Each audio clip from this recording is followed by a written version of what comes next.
일행에 우리가 눈발이라면 뭐뭐라면 동그라미 쳐보세요.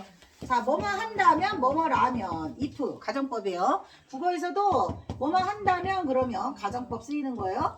자, 우리가 만약에 눈발이라면 허공에 쭈삣쭈삣 흩날리는 진눈깨비는 되지 말자. 자, 쭈삣쭈삣 한 방눈은 펑펑 내리는데 진눈깨비는 쭈삣쭈삣 흩날립니다. 진눈깨비 세모 치세요. 자, 보통 부정적인 의미가 나올 때에는 되지 말자가 힌트야.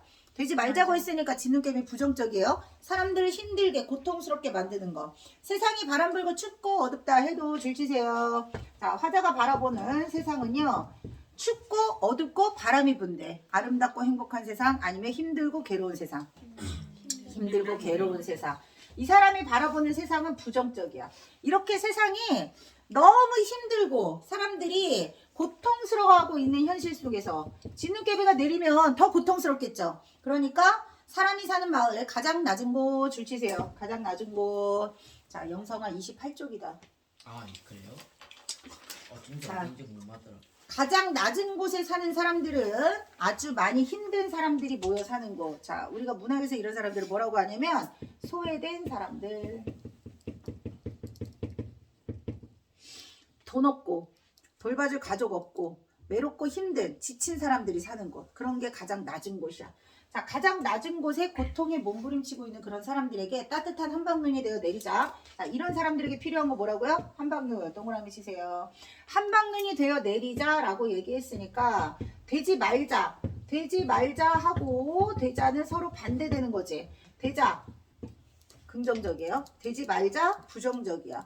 자, 한방눈 같은 사람은 어떤 사람일까? 진눈깨비처럼 힘들게 고통스럽게 불행하게 만드는 게 아니라 위로가 되어주거나 희망이 되어주거나 따뜻한 그런 마음이 있는 사람들이 그런 소외된 사람들에게 필요한 한방눈. 근데 그 사람들이 지금 어디 살고 있다고? 가장 낮은 곳에 살고 있다고. 잠못드니의 창문가에서 자, 가장 낮은 곳에 사는 사람들처럼 잠못드니. 자, 잠을 왜 못 잘까? 밤이 되면 힘들고 고민이 있을 때. 힘들고 고민 있고 뭔가 내가 해결하지 못한 뭔가에 막 고통스러워하는 사람들이 잠을 못 잘 거예요. 그래서 같은 여기 있는 사람들이나 여기 있는 사람들이랑 같은 존재 다른 존재 같은 존재야. 뭐가 필요해 이 사람들에게? 한방눈이 필요하다고. 그 다음에 한방눈처럼 잠 못 든 사람에게는 편지가 되어주자. 편지. 자, 위로가 되고 편지를 받으니까 반가워라 행복해라 이럴 수 있어요. 지금은 편지가 없지만 90년대만 하더라도 2000년대 조금 지나면서 편지 문화가 많이 없어진 거예요. 스마트폰 보급이 편지 손글씨를 다 없앤 거예요. 스마트폰으로 다 해결하잖아. 심지어 선물도 쿠폰도 다 막 이제 스마트폰으로 다 하게 되잖아요. 그쵸? 예쁘게 포장해서 그 사람이 갖게 되는 그 물건을 딱 그렇게 정성을 다해서 막 고민해가지고 이렇게 건네주는 이런 모든 것들을 단축시켰어. 완전 초스피드로. 그래? 깜빡했는데 지금 바로 쏴?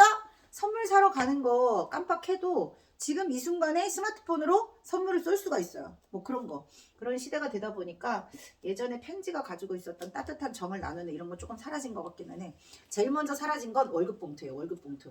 월급 봉투에 월급 봉투에 돈을 넣어가지고 그걸 월급 날마다 이렇게 사장님이나 원장님들이 이렇게 주는 게 그리고 그 월급 봉투 받아가지고 그걸 두둑하게 가지고 이제 저녁에 뭐 아빠가 통닭을 사온다든지 뭐 이런 것도 다 사라지고 계좌 이체를 하는 순간 빛의 속도로 또 좀 쫙 빠져나가요.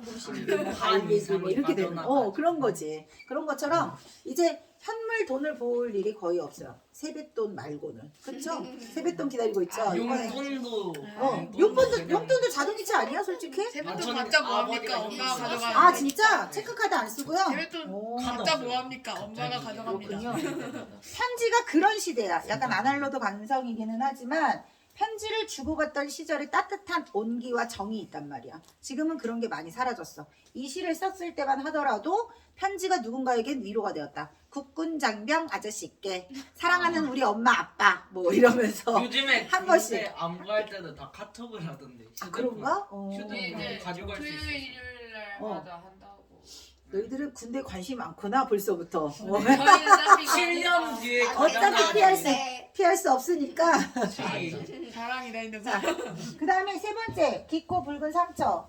누군가에게 상처가 있는 누군가에게 뭐가 돼주자? 3살. 상처에 3살이 돋으면 상처가 아물잖아요.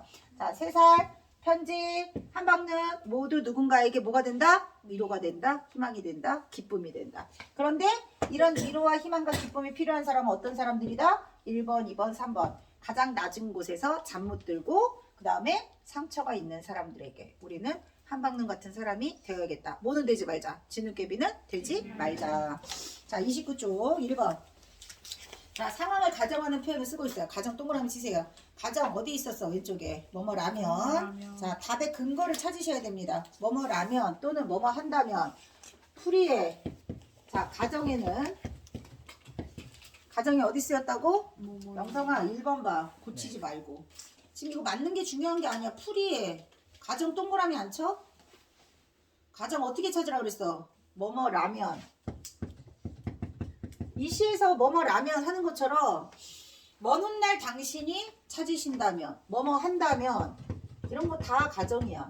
해석을 하라고요. 자, 그 다음에 현실에 대한 시적 화자의 관점 드러납니다. 어디 있을까요? 현실을 바라보는 시적 화자의 관점. 세상이 바람 불고 춥고 어둡다고 생각하고 있습니다. 그러니까 화자가 생각하는 현실은 좀 약간 부정적이야. 힘든 사람이 너무 많아. 그러니까 사실 가정하는 게 눈발인 이유가 눈은 어디든지 다 내릴 수 있잖아. 아주 멀리 넓게 어느 곳이든 갈 수 있는 눈. 근데 눈의 종류가 사실 두 가지잖아요. 그러니까 진눈깨비 내렸을 때 와 눈사람 만들어야지 이게 아니잖아. 한방눈 막 요새 눈 엄청 많이 왔잖아. 눈 내리면 막 미친 듯이 막 나가가지고 눈 막 맞으면서 막 눈싸움도 하고 눈사람도 만들고 막 이럴 때 그 눈은 사람들에게 기쁨이 되는 눈이잖아. 그래서 몇 년 전부터는 다이소가 많은 사람들에게 기쁨을 주잖아요. 오리로부터 시작해가지고 그냥 막 지금 막 많이 발전했더라고. 그리고 심지어 1,000원의 행복. 다이소의 그거 아니노. 오리? 그러니까 오리 말고 다른 것도 나왔더라고. 막 예쁘게 막 이렇게 찍어놓고 막 사진 올리고 막 이러기도 그걸 하잖아. 가지고 막 올라프 막 크게 똑같이 막 만들어가지고 엘사 만든 사람도 있었어.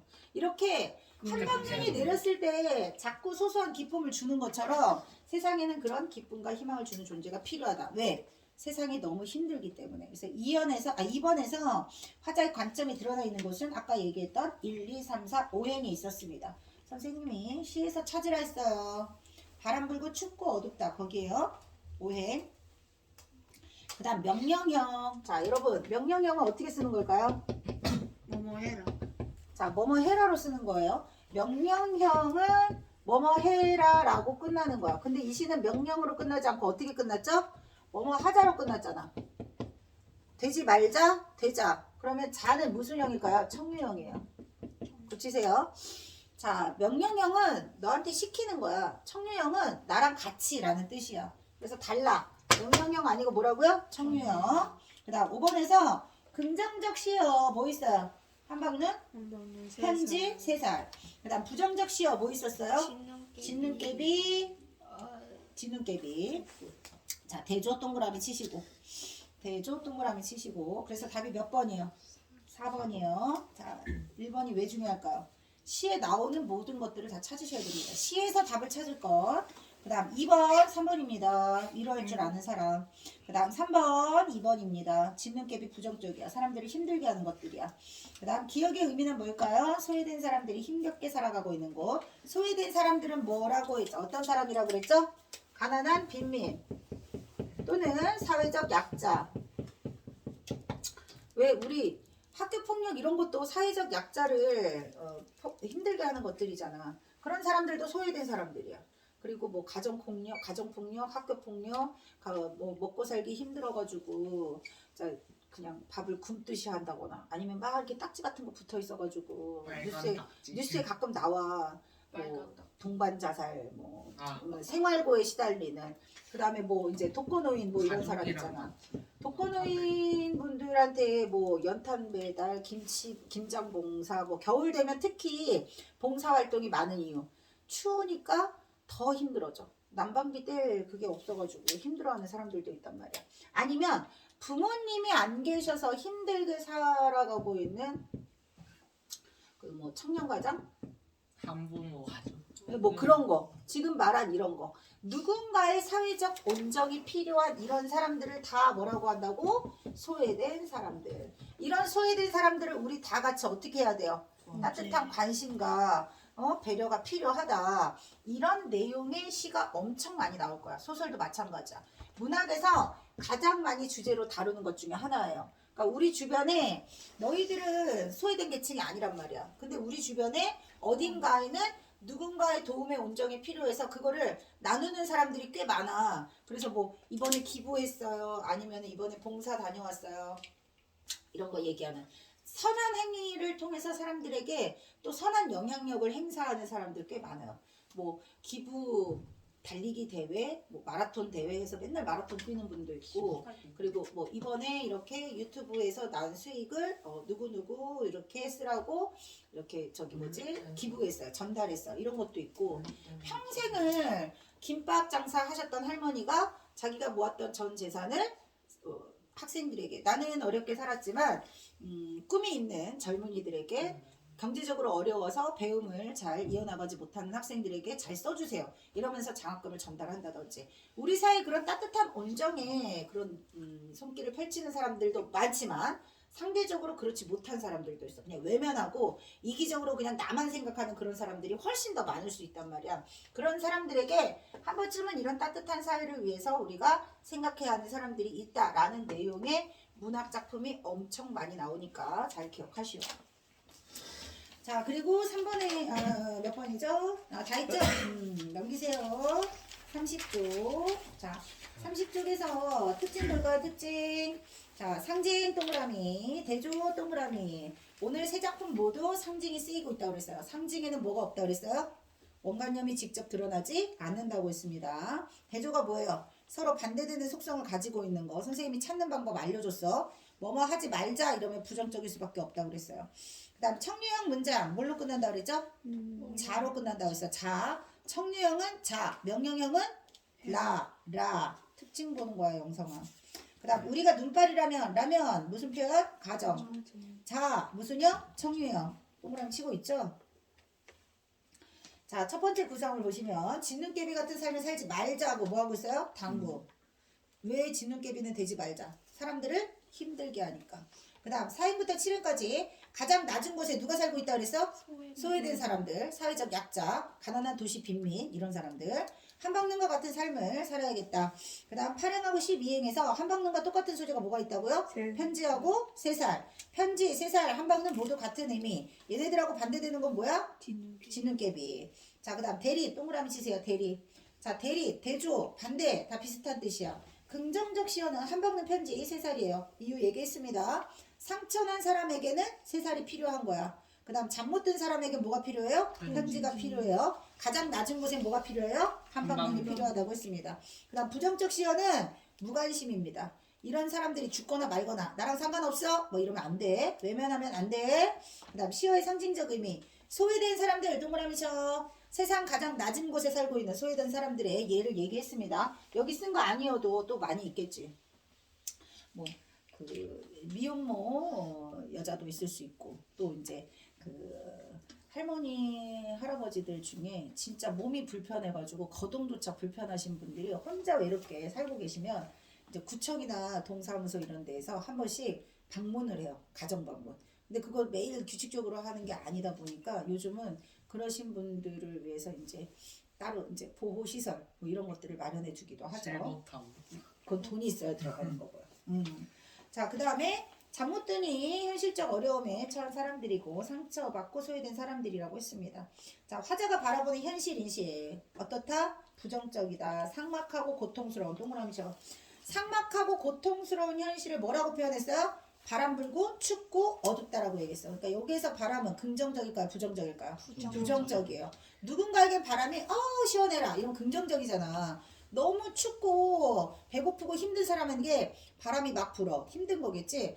그 이솝우화에도 그런 게 있잖아요. 지나가는 나그네의 옷을 누가 먼저 빨리 벗기느냐 내기를 하자. 누가 이겼어요? 햇님이와 바람 중에서. 햇님이가 이겼잖아요. 기억나시죠? 네. 거기에서도 따뜻함이 사람들을 오히려 더 마음을 열 수 있게 하는 거야. 억압적으로 강압적으로 바람을 막 분다고 해서 옷을 벗을 수는 없다. 사람의 마음을 움직이는 건 뭐다? 따뜻함이다. 이런 걸 얘기해 주는 거예요.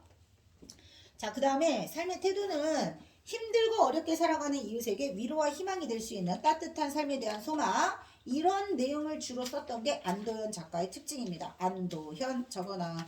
자, 90년대 이후 가장 따뜻한 아름다운 사회가 되기를 바라는 마음을 주로 쓴 시인입니다. 그 다음 31쪽에 수주대토 되게 중요해. 별표쳐. 자, 수주대토는요, 그 농부가 토끼를 왜 기다리고 있죠? 다시 박아서 좋은. 토끼가 다시 또 뒤지는 일은 있을까요? 없습니다. 우연히 맞닥뜨린 행운이었던 거야. 차라리 허구한 날 거기서 토끼를 기다리고 있느니 차라리 토끼를 사냥하러 가던가 아니면 농사를 열심히 짓던가 그럼 뭐라도 했겠지. 쓸데없는 일에 낭비한 시간이잖아. 융통성 없고 쓸데없는 짓을 할 때 수주대토라고요. 바위 뒤에서 토끼가 죽기를 기다리는 사람, 감나무에서 감이 떨어지기를 기다리는 사람과 같아요. 행동하진 않고 머리로 온갖 궁리는 다 하는 거지. 자, 간단하게 얘기하면 뭐라고요? 융통성 없는 사람. 간단하게 빨리 표시해. 융통성 없는 사람, 어리석은 사람. 자, 이제 마지막 32쪽 성장이야. 성장. 자, 바다가 가까워지자 어린 강물은 엄마 손을 더 끌어진 채 놓지 않았습니다. 어린 강물이 엄마 손을 놓지 못하는 이유는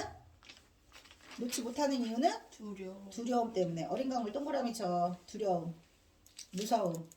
엄마랑 헤어지기 싫었던 그 어린 너희들이 엄마가 왜 언제 집을 비울까 이런 걸 생각할 만큼 컸어요.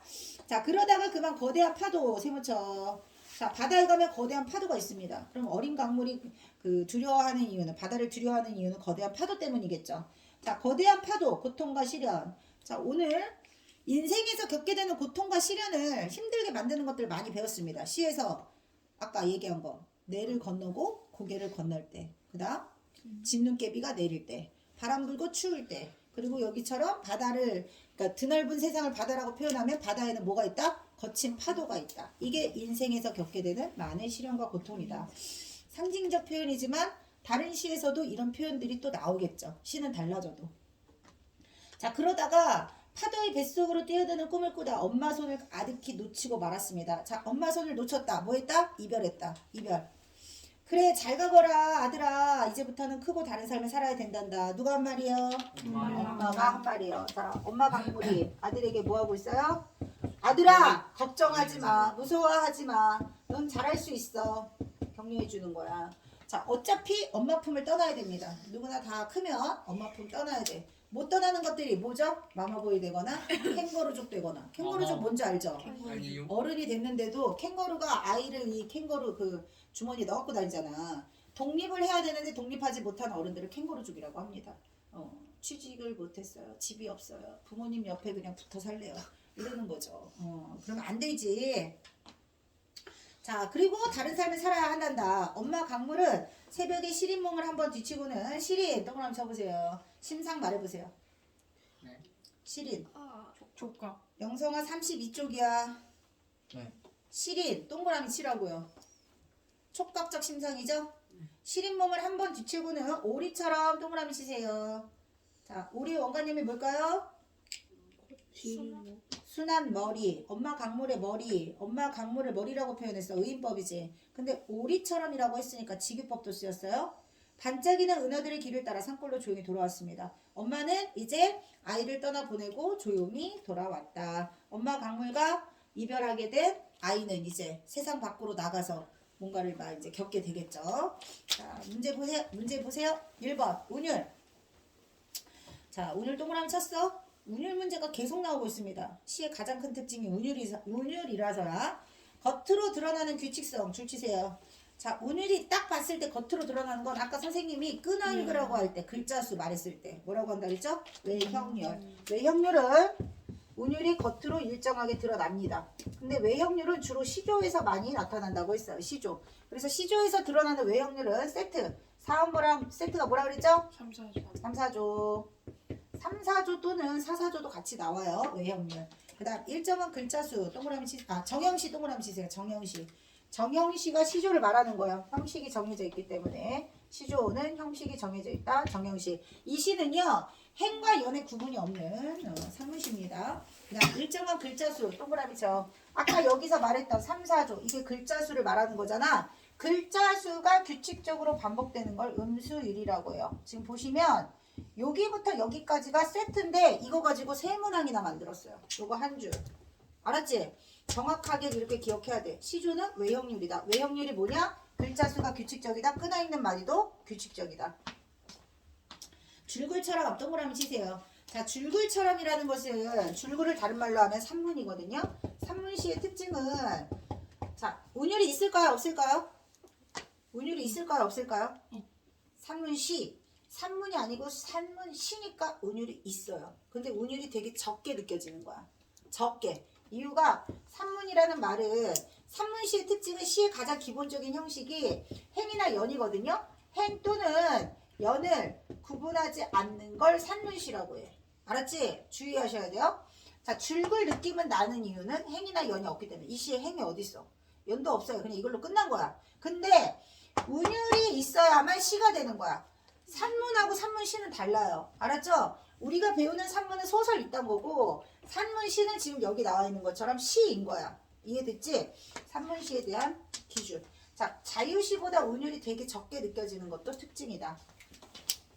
그 다음 행마다 끊어있는 줄쳐. 끊어있는 마디수가 반복되는 걸 뭐라고 한다 그랬지 아까? 음보율이라고 한다 그랬어요. 음보율. 자, 근데 음보는 두 개밖에 없다 그랬어. 사음보하고 삼음보 두 개밖에 없다. 그래서 답이 몇 번이냐? 4번밖에 없다. 그 다음 2번 어린 강물이 차있는 상황은 3번입니다. 엄마가 이별해야 돼요. 왜 이별해야 될까요? 넓은 세상으로 나가야 됩니다. 어린 강물이 컸다는 얘기예요.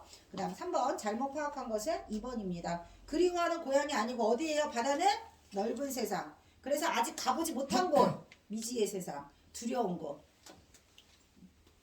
3번 2번 고쳐 빨리. 그리운 고향 아니고 뭐라고요? 넓은 세상. 풀이해야죠. 명성이 한 반박자씩 느려. 빨리빨리 써.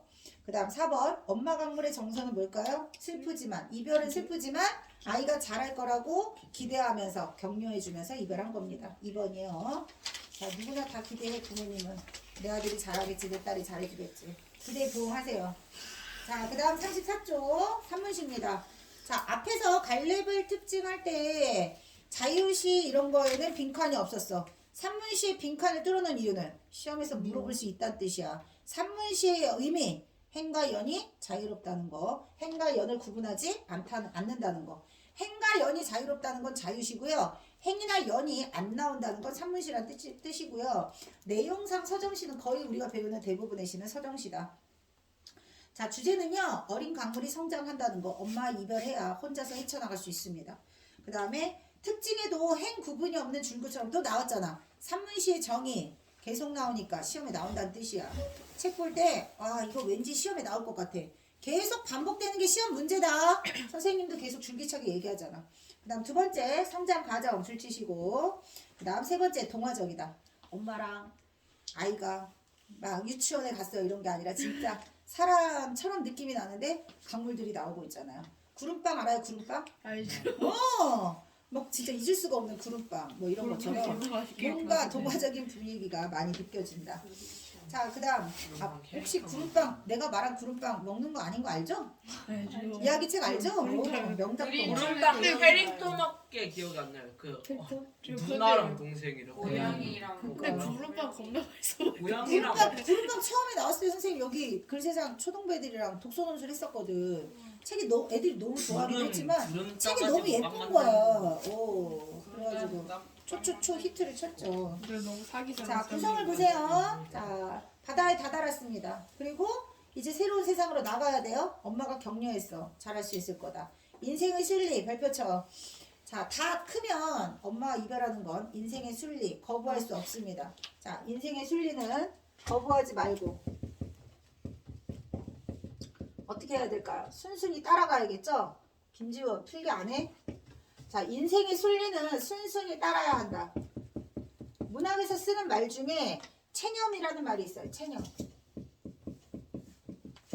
야, 받아들여. 이게 체념이야. 알았지? 자, 인생의 순리. 엄마 곁을 떠나야 되는 거, 독립하는 거. 그건 당연한 이치인 거야. 인생의 순리 어떻게 하라고요? 순응하라. 같은 말 뭐라고? 체념이라고. 거기다 갖다 쓰면 어떡합니까? 구성에다 갖다 써야지. 구성에 3번 인생의 순리. 아까부터 얘기하고 있는데 딴 데만 바라보고 있어. 3번 빈칸에다 쓰시라고요. 선생님 여기서 다 보여. 문득문득 그냥 박자 놓치고 딴 데 보고 있는 거. 그 다음에 엄마 강물은 아이를 떠나 보내면서 걱정도 되고 슬프기도 하지만 뭐도 있다 그랬어? 기대감도 있다 그랬어요. 기대감. 자, 그 다음 상징적 의미. 별표. 자, 바다는 뭐예요? 낯설고 넓은 세상. 새로운 세상. 그 다음 어린 강물은 성장기 자녀일 수도 있고요. 뭔가 무한한 가능성을 지닌 존재. 딱 너희 같은 존재. 청소년들. 그 다음 파도는요. 맞이하게 되는 넓은 세상에서 맞닥뜨리는 고난, 시련. 오늘 고난, 시련. 파도 말고 뭐 있다 그랬어? 짖는 바람, 짖는개비, 내, 수. 이런 건 어떻게 찾아? 시에서 앞뒤 내용을 보고 찾으시면 돼요. 자, 그 다음에 비유. 동그라미 치세요. 자, 비유는 인격을 부여하면 의인법이에요. 사람처럼 인격을 부여한다. 그 다음 직유법은 오리처럼, 처럼, 동그라미 쳐. 자, 처럼 대신 바꿔 쓸 수 있는 말이 있다 그랬죠. 뭐뭐 드시 듯이. 인형 있는데 처럼 말고도 뭐뭐 듯 인양 하나 더 있는데 같이 같은 이런 거 들어가도 다 직유법. 됐죠?